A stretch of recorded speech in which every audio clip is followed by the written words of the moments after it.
Yo, what's up mga kaotid, sa magandang hapon pa sa ating lahat.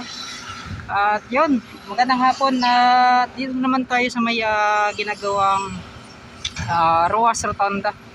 Yun mga kaotid, sa ngayon na po tayo nakapag-update. Yun, may problema po tayo mga nakaraang araw. So ngayon ay so dati yung last update natin, yung last punta natin dito pa rin sa may Ruas Rotonda. So ngayon, mag-iisang magwa 1 week na po itong pag-update natin ngayon na sa pagbalik dito sa ginagawang Davao Coastal. So mga ka-cottage, kita po ninyo yan tinatambakan na po nila yung daanan. Parang gusto na talaga nilang ay papantay itong mga daanan na to. Parang sa tingin ko yung ginagawang rotonda, yung pa-circle po ay tapos na. Yan. So titingnan natin. So bago ang lahat, mega shoutout pala sa lahat ng mga solid supporters natin, solid viewers, solid subscribers. Mega shoutout po sa inyong lahat. Yan. So mga kapatid, sa puntahan natin ng malapitan ano yung kanilang mga ginagawa at ano po yung mga natapos na po nila. Yan, samahan niyo ako, let's go. So yun mga kapatid, so ito na, malapitan na po ito. Yan. So yung kanilang ginagawa dito, talagang tinatambakan nila itong daanan, itong kalsada na gagawin dito po sa may Ruas Rotonda.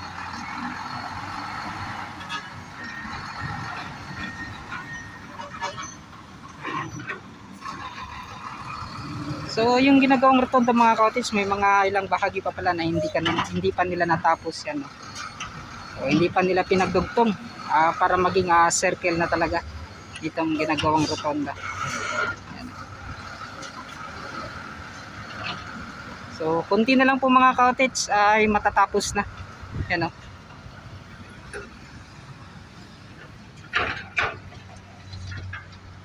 So kita naman po ninyo kung ano yung kanilang kung ano talaga yung malaking pagbabago.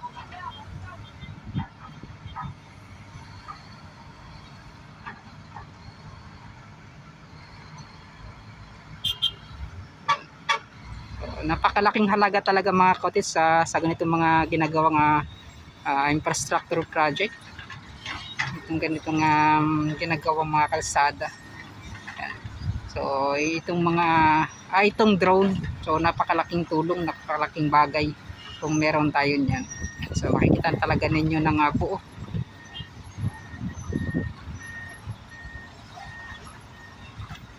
itong ginagawang coastal road at itong Ruas Rotonda. Yan mga cottage,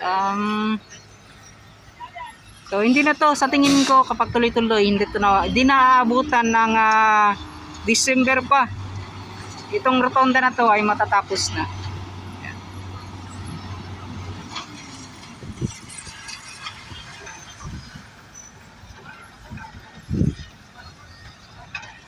Yan.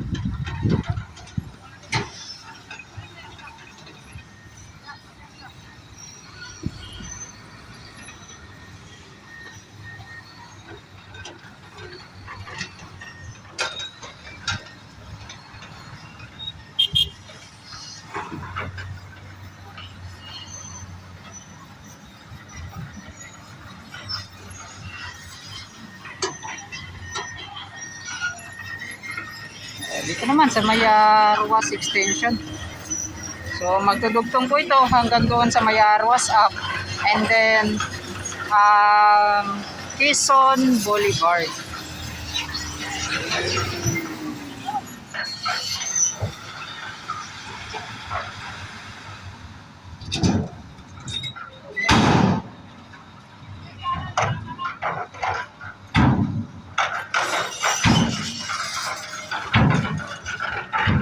So mga cottage, try natin dito banda ano yung mga makikita natin. Sobrang init po ng panahon.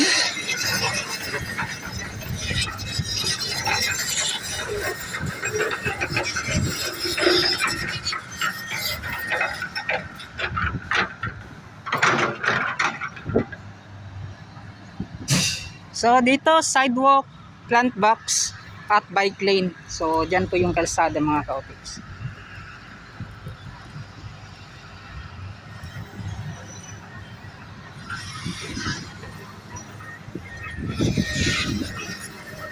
Ayan.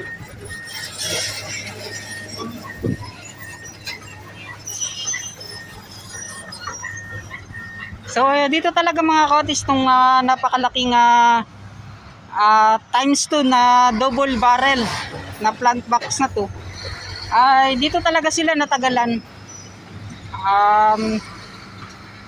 Kung hindi lang po na tawag mga cottage, parang nagsimula sila muli sa paggawa, kasi yun nga po hindi talaga na chance kung gaano po kataas yung paglaki po ng tubig dagat. So ngayon mga cottage, so kita na po ninyo yan, parang nasa 2.5 meters lang ata yung taas ng nauna nilang nagawa.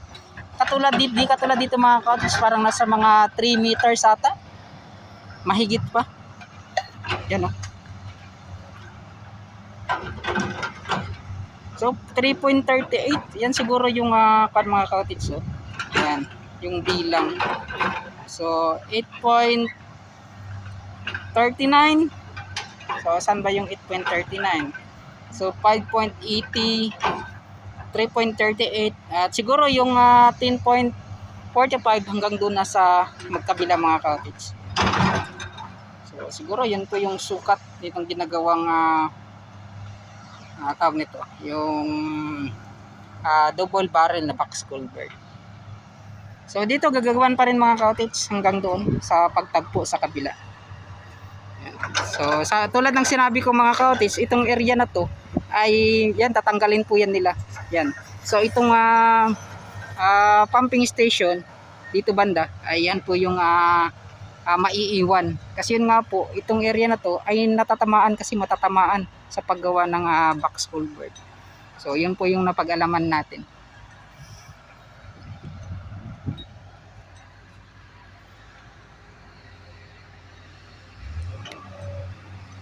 So baka magtaka kayo mga cottage, yung pag-update ko ngayon ay katulad din ng last na update ko. And so yung kaibahan lang ngayon mga cottage, napakarami na po ng mga pinagbago. Ayan. So tulad dito mga cottage, yung sa gitna, yan o.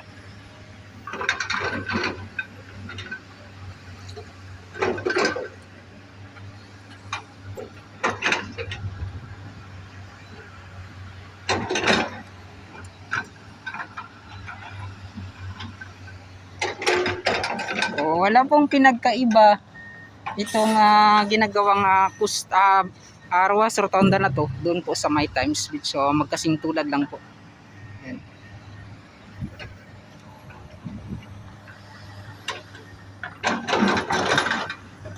Ayan.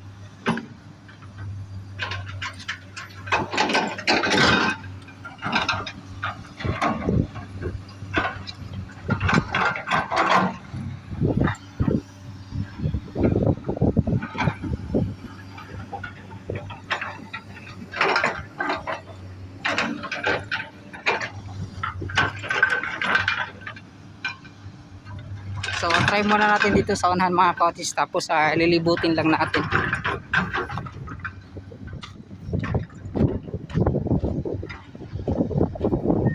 So yun, kung may drone lang talaga mga cottage, napakaganda po. Napakagandang tingnan itong ginagawang coastal road.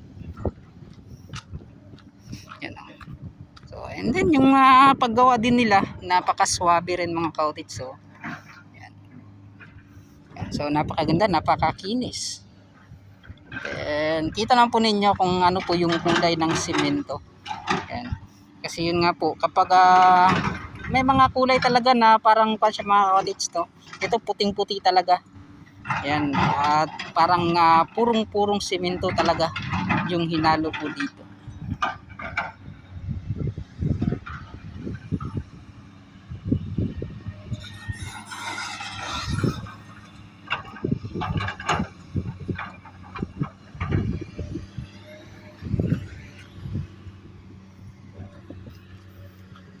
Dito na yung malaking plant box na kasing tulad doon sa unahan.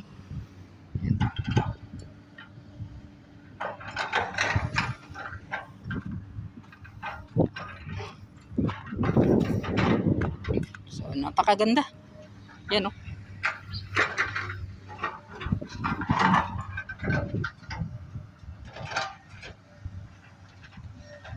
So dyan sa may Piapi Boulevard, tapos na po yan mga ka-cottage. Yan.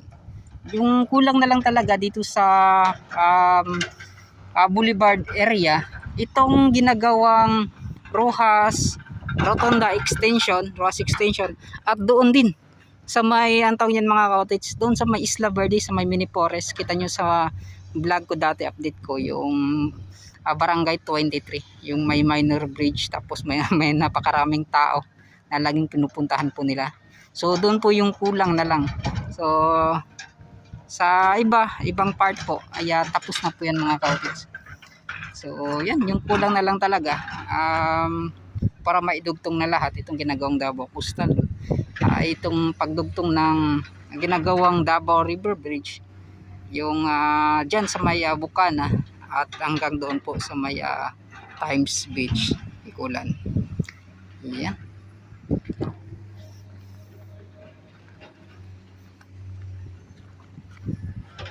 At yun mga ka-cottage, nailagay na, naayos na pala itong mga expats dito. Yan. So kompleto na. At ginawan pila nila ng para lang po sa harang yan mga ka-cottage, just in case malaki po yung alon, malakas po yung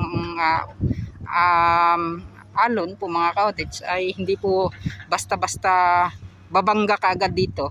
Dyan pa lang po mga ka-cottage ay makuan na, kumbaga ma-break na siya ba, mabungkag na. So ganun. Tapos pag makapasok na dito sa ginagawang box culvert, yan, so hindi na masyadong malaki po yung alon. Grabe, sobrang init po ng panahon mga ka-cottage. So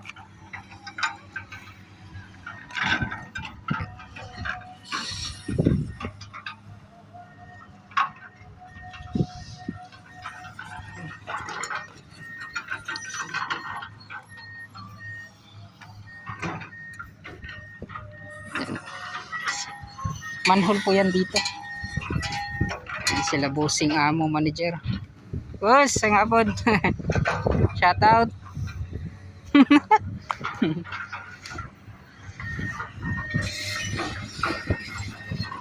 Oy, boss. Kapit na. Kapit na gid no?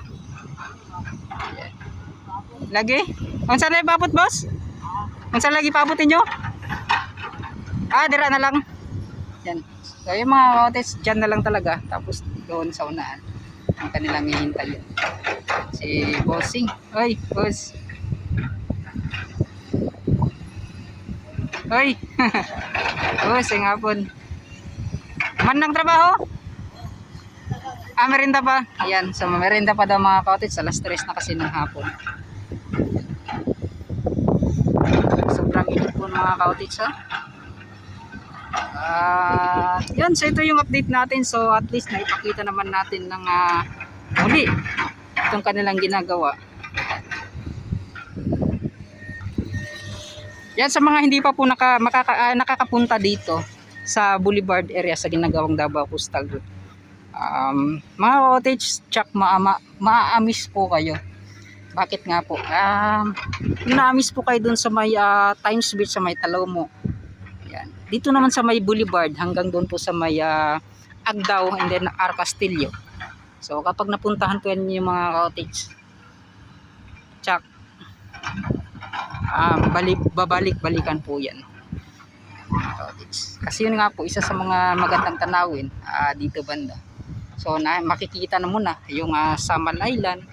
Tapos di kasi katulad doon sa unahan sa may Times Beach, yung makikita mo lang talaga dyan mismo sa may talikod. So dito talaga sa may Boulevard, yan sa may part na to hanggang doon na sa unahan, ay buong buo mo na makikita yung Samal Island. And so yung sa mga hindi pa po nakakaalam, yan yung Talikod Island kasi mga cottage, isa lang po yan, isang isla. So yung Samal Island, iba po yan mga cottage, ibang isla po.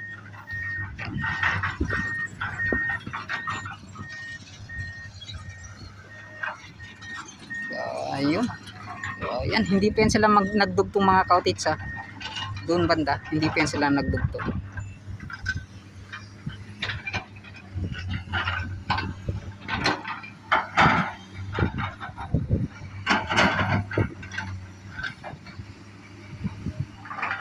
So yun na nga mga kautits, no?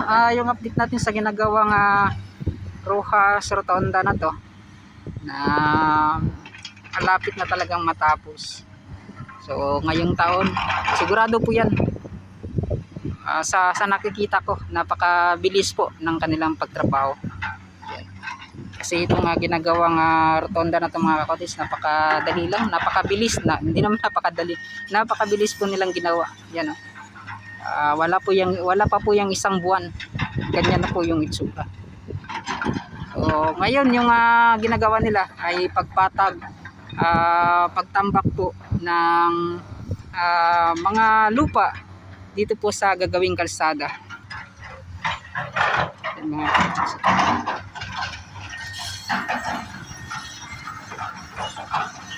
yun.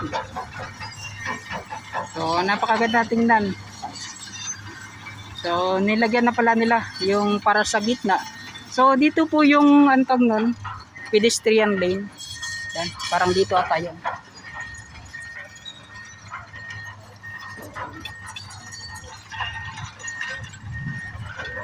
So di ko alam yung ano yung ganitong klase.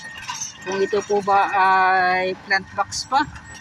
Yan mga kautits, yung hinati po nila, yung ano kung saan ka po ba dapat liliko o dadaan. So diyan man naman dadaan ka po doon sa kabila. So dito naman sa right side papunta po doon sa may northbound, sa may southbound. Yan. So dito northbound.